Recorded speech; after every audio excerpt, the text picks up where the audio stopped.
conseil que tu donnerais pour te faire dépister justement, puisque tu vis la maladie obésité au quotidien? Alors en plus, moi, il faut savoir que l'obésité, j'ai vécu depuis l'enfance. J'ai commencé à prendre du poids à l'âge de 6 ans et à l'époque des années 80-90.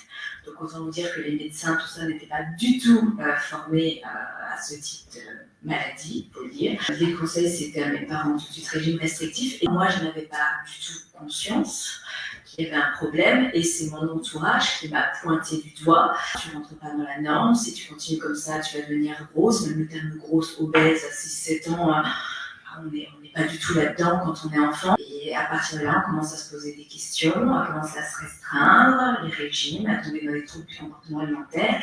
Et je pense que c'est là quel problème, si l'enfant n'est pas forcément en demande, à un moment donné, le corps, il peut peut-être aussi se réguler, il ne faut pas forcément tout de suite s'alarmer ou pointer du doigt. Surveiller comme ça dans le coin de l'œil sans forcément impliquer l'enfant dedans, parce que je pense qu'en tant que parent, on a la responsabilité de se dire je surveille, mais je ne vais pas non plus le mettre mal à l'aise ou mettre le doigt sur quelque chose que lui ne voit même pas ou ne le vit tout simplement pas mal.